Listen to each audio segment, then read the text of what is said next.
الله الرحمن الرحيم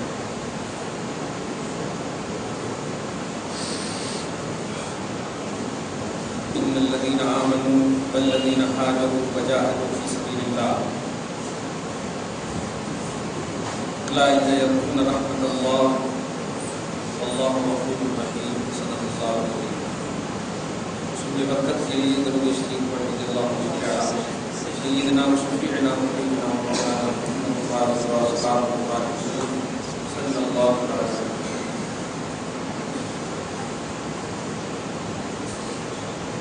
سورہ بقرہ کی آیت نمبر 217 تک کا درس ہو چکا ہے. گزشتہ درس کا اجمالی خلاصہ یہ ہے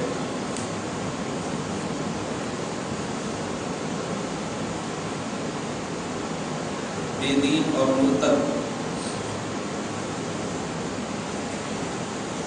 اگر اسی حالت میں مر جائے تو دنیا اور آخرت دونوں میں اس کے اعمال برباد ہیں اور وہ جہنمی ہے ابدی طور پر ہمیشہ ہے. مرتد کا مطلب یہ تھا کہ اسلام قبول کیا، مذہب اسلام قبول کیا، لیکن پھر وہ پھر گیا. مرتد کا کنورٹ ہونا ہے. مسلمان تھا پھر اسلام سے پھر گیا، کنورٹ ہو گیا. اب وہ اینڈنگ تک توبہ نہیں کیا، اسی پر مر گیا. وہ ریگولر جہنم ہمیشہ کا جہنم. گزشتہ درس کا ایمان. ایک اور بات تھی گزشتہ درس میں یہ کہ آپ کے جو دشمن ہیں اور واقعتاً دشمن، یہ ہے کہ آپ نظریاتی طور پر جسے دشمن سمجھتے ہیں کہ میرا دشمن، ایسا نہیں، واقعی دشمن دینی ہمیشہ آپ کو آپ کے دین سے، آپ کے مذہب سے پھیرنے کی کوشش میں لگے رہے. اس سے بچنے کے لیے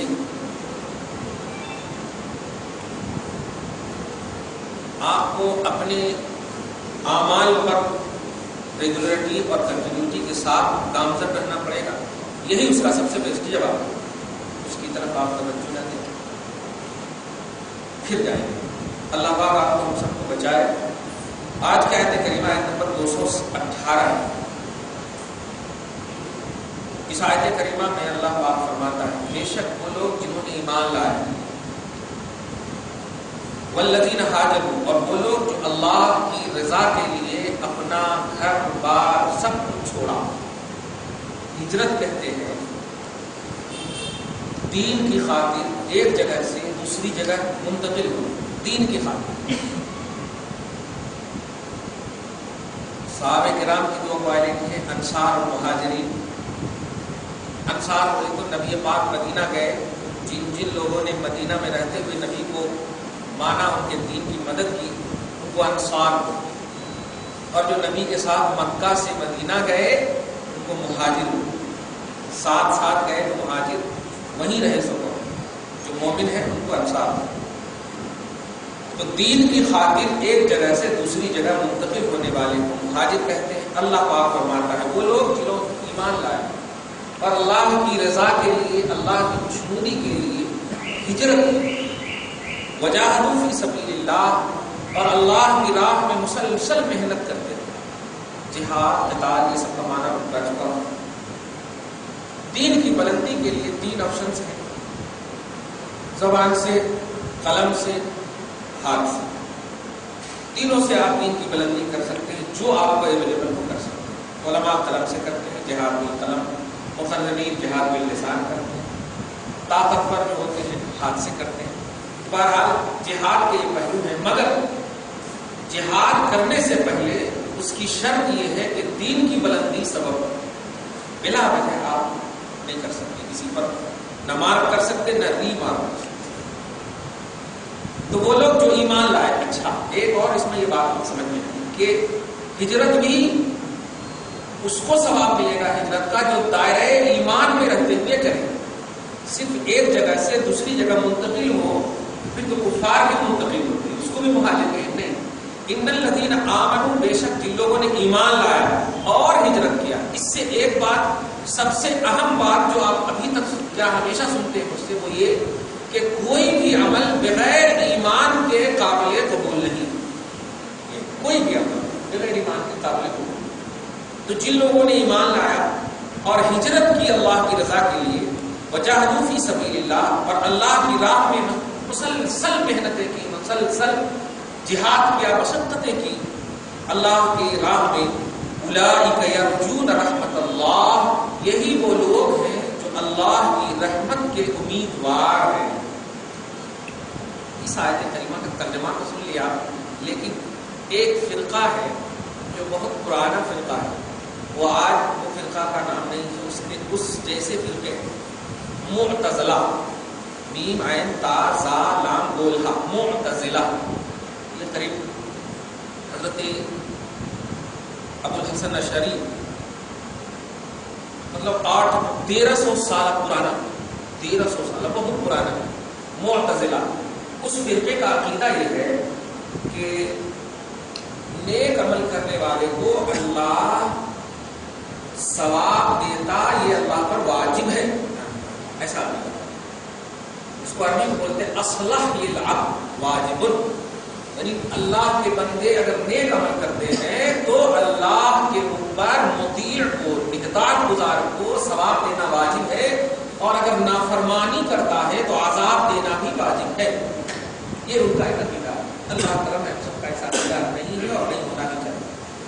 اب یہاں پر غور کیجیے، اسی فرقے کا اس آیت کریمہ میں رد کیا کہا اللہ نے؟ جو لوگ ایمان لائے، اللہ کی راہ میں ہجرت کی رضا کے لیے، اور اللہ کی راہ میں مسلسل مشقتیں محنتیں، تو اب تو اتنا کام کرنے کے بعد تو زبردست ملنا چاہیے نا ثواب، لیکن نہیں، اولئک یرجون رحمت اللہ، اب بھی یہ بندے اللہ کی رحمت کے لیے دعا کرتے، اللہ کی رحمت کی آرزو کرتے، مطلب اس کا ثواب دینا اب بھی اللہ کے رحم پر ہے اور فضل پر ہے، واجب نہیں ہے اللہ کے لیے۔ قرآن کیا ہے؟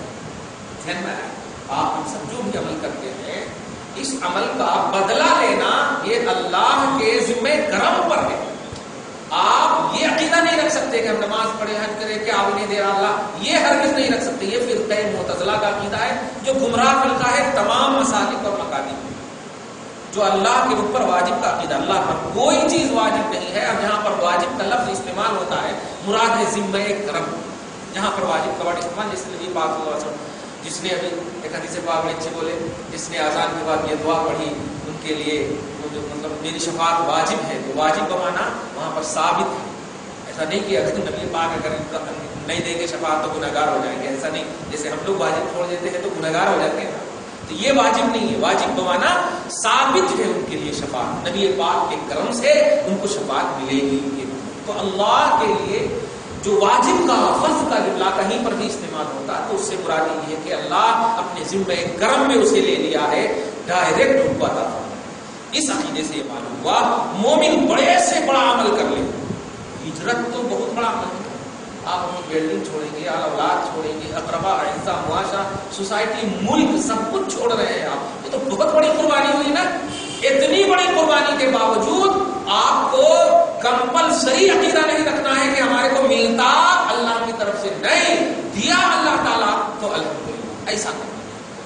اولئک یرجون رحمت اللہ، یہی وہ لوگ ہیں، یعنی مومن، مہاجر اور مجاہد، یہ تینوں وصف کے حاملین، اولئک یرجون رحمت اللہ، اللہ کی رحمت کے امیدوار ہیں، امید رکھتے ہیں۔ واللہ غفور رحیم، اور اللہ بخشنے والا، مہربان ہے، رحم فرمانے والا ہے۔ یعنی نمبر 218۔ اب جو آیت کریمہ آ رہی ہے اس میں بڑے مسئلے ہیں، ایک ہی آیت میں کچھ ٹکڑے محکم ہیں اور کچھ ٹکڑے منسوخ ہیں، دیکھیے گا۔ یسألونک عن الخمر والمیسر، خمر بولے شراب، میسر بولے تو جوا، سٹے والا سب آ جاتے ہیں، ان سے ریلیٹڈ جتنی بھی چیزیں۔ اے حبیب مکرم، آپ سے شراب کے بارے میں اور جوا کے بارے میں، سٹے بازی وغیرہ کے بارے میں پوچھتے ہیں۔ قل، حبیب مکرم کہیے، فیہما، ان دونوں میں اسم کبیر، بہت بڑا گناہ ہے، اسم کبیر، بہت بڑا گناہ ہے، لیکن ومنافع للناس، بظاہر لوگوں کا فائدہ، 5 روپے لگاتا 100 روپے ہو جاتا، اور بظاہر تم کو بلانے کے لیے بہت چڑھا گیا، بظاہر لوگوں کا فائدہ ہے۔ پہلے کہا ہے بہت بڑا گناہ ہے، اس کے بعد کہا ہے فائدہ ہے، لیکن اللہ پھر فرما رہا ان دونوں کا مواد اور گناہ ان کے نفع سے بہت بڑا ہے. دونوں کا گناہ اگر ریسرچ بھی آپ کریں گے تو یہی معلوم ہوگا کہ تمام گناہوں کا جڑ شراب اور جوا تو خیر کیا کر دیتا آدمی کو. اگر اس کی لت لگ جائے تو اللہ پاک آپ کو ہم سب کو ہماری نسلوں کو بچائے. تو یہاں تک آیت کریمہ بالکل صراحت سے ثابت ہے کہ جوا حرام ہے اور جوا سے ریلیٹڈ جتنی بھی چیزیں ہیں. جیسے ابھی دیکھیے نئی نئی بات ہمارے پاس آئی ہے, سرچ بھی کیا میں نے, وہ کرکٹ وغیرہ کے معاملے میں یہ سب لوگ بچے لوگ میں یا پھر چھکا مارا تو 100 روپیہ, دو مارا تو 100 روپیہ, ایسا کرے تو ایسا, یہ سب بھی اسی قبیل سے گناہ ہے, کبیرہ ہے. جوا کی جتنی بھی کوالٹی اس کے اندر پائی جا رہی ہے, مذاق میں بھی آپ لوگ بھائی بہن سے بھی کہتے ہیں دیکھو ممی کا فون تھا, اس کا فون, نہیں جھوٹ بولے تو شرط لگاتے کیا نہیں, یہ سب شطرنج یا شرط یہ سب بھی لگانا, یہ سب بھی بالکل ممنوع ہے اگرچہ ہنسی مذاق, کیونکہ شریعت کا مذاق نہیں اڑانا چاہیے. تو گناہ کبیرہ ہے جوا کھیلنا بھی اور شراب پینا بھی, چاہے اس کی کوئی بھی کوالٹی ہو. لیکن ایک بات دھیان رکھیے گا, جہاں پر ذرا واضح کر دوں میں, تمباکو, سگریٹ, پان اور اس میں جو زردے وغیرہ کھاتے ہیں, یہ بڑے اہم پہلو ہیں. اس کو مطلق طور پر حرمت کبیرہ یا مطلب بڑی حرمت کا فتویٰ نہیں دے سکتا. حرمت سے مراد فقہاء اسلام نے, مفسرین نے کہا ہے کہ ہر وہ چیز جو آپ کے عقل پر افیکٹڈ ہو جائے. آپ جو چیز کو بھی استعمال کریں, جیسے اب میں اپنے اعتبار سے بولتا ہوں, کوئی بازو میں اگر مطلب سگریٹ بھی پیتا نا تو میرا سر گھومنے لگتا, اور کسی کو مزہ آتا, کوئی 10-11 پی لیتا, کچھ نہیں ہوتا ان کے اوپر. تو جس کے بھی عقل پر اثر انداز ہو جائے جو بھی چیز, وہ اس کے لیے حرام ہے عقل پر, کیونکہ حضور قلب کا جو مرکز ہے وہ عقل ہے, دل حاضر ہونے کا مرکز عقل ہے, اور عقل اگر افیکٹڈ ہو گئی تو پھر اب دل حاضر نہیں, اور دل حاضر نہیں تو کوئی بھی عمل قابل قبول نہیں, کیونکہ ہر عمل کے لیے اخلاص, للہیت, توجہ اللہ, حضور قلب, یہ شرط ہے ہر عمل کے. لہذا مطلق طور پر جو جس کو کہتے ہیں ہم بالکل سیندھی ہے, تاڑی ہے اور شراب ہے, اس کی جتنی بھی کوالٹی ہے, اور جو بہتی ہوئی چیز ہے اس کو سیال بولتے ہیں عربی میں, سیال. یہ جتنی بھی سیالی چیز ہے یہ تو مطلق حرام ہے. شراب کے قبیل سے بہنے والی چیز جتنی بھی ہے, چاہے وہ کیمیکل کے ذریعے سے یا تاڑ سے نکالے, نیچرلی طور پر بنایا جائے, کسی بھی طور پر ہو, تو وہ مطلق حرام ہے. لیکن تمباکو کا مسئلہ, سگریٹ کا مسئلہ, اور جو سوکھی چیزیں ہوتی ہیں اس کو یہ اس طرح بھی کچھ کھاتے ہیں, اس کو کھینی بولتے ہیں, کیا بولتے ہیں پتہ نہیں. وہ یہ سب چیزوں کا مسئلہ یہ ہے کہ اگر اس کے پینے سے جسم پر, عقل پر اثر پڑے تب تو بالکل دیکھیے جائز ہونے میں تو مطلب یہ کہ جائز ہونے میں تو کسی کا فتویٰ نہیں ہے, البتہ ناجائز ہونے میں سب کا فتویٰ ہے, لیکن یہ ایسا ناجائز نہیں ہے جس سے کہ آپ کے ایمان پر یا آپ کے عمل پر اثر پڑ سکے. مثلا کوئی سگریٹ پیا اور نماز کا وقت آ گیا, تو نماز کا وقت آ گیا تو وضو کر کے وہ نماز پڑھ سکتا ہے, اس کو کوئی حرج نہیں, لیکن تقویٰ کے خلاف کرے گا. اگر اس کے قلب پر اثر نہیں پڑا, اس کے قلب پر پان کھا لیا, زردہ والا پان کھا لیا, نہیں اثر پڑا, وہ ہضم کر سکتا, وہ اس کے اندر کیپیسٹی ہے, تو پان کے تمباکو ہو یا دیگر جتنی بھی چیزیں ہیں, یہ جائز کا فتویٰ نہیں دے رہا ہوں. عقل پر اگر اثر انداز ہو جائے, حضور قلب کی جو شرط ہے اس پر افیکٹڈ ہو, تو بالکل اس کے لیے حرام قطعی ہے, اس کے لیے حرام قطعی ہے. لیکن مطلق طور پر یہ حرام نہیں ہے, کیونکہ اس میں کیمیکلز وغیرہ اپنے سے ملا کر کے بنائے جاتے ہیں. مثلا سگریٹ میں جو ہے اس کی ایسی پتیاں آتی ہیں جو بالکل وہ ہوتے ہیں, تمباکو ہے, کیا ہے, کیسے ہے. لہٰذا اس کو جو ہے نا, بس یہ کہیے کہ یہ فتویٰ ہے کہ یہ مکروہ ہے, اور تقویٰ ہے کہ یہ بالکل حرام ہے. فتویٰ ہے کہ مکروہ ہے, اور تقویٰ ہے کہ بالکل حرام. یعنی دونوں صورت میں جائز کا تو کسی بھی طرح جامع نہیں پہنا سکتے, کیونکہ کوئی کہہ ہی نہیں سکتا کہ ایک طرف سیب ہو اور ایک طرف سگریٹ ہو, دونوں میں سے اگر یوز کرے تو کون فائدہ دیتا. آنکھ بوجھ کے کہتا سیب فائدہ دیتا, بچہ بھی کہتا سگریٹ فائدہ نہیں دیتا. تو جتنی بھی یہ سب چیزیں ہیں مطلق طور پر, کیونکہ دیکھیں شریعت کو اللہ پاک کا نمبر 14 فرماتا, لا تقولوا لما تصف السنتکم الکذب ھذا حلال وھذا حرام. یہ لوگوں اپنی زبان سے کسی چیز کو حلال اور حرام مت کہو. حلال اور حرام کا ایک بیس ہوتا ہے. اب جیسے میں ایک دم صاف اپنے لیے کہہ رہا ہوں, ذرا بھی کوئی بیڑی یا سگریٹ پیتے تو ہو گیا. ابھی مطلب یہ کہ ایک دم سفر ٹرین میں سفر کر رہا تھا, ایک عورت جو ہے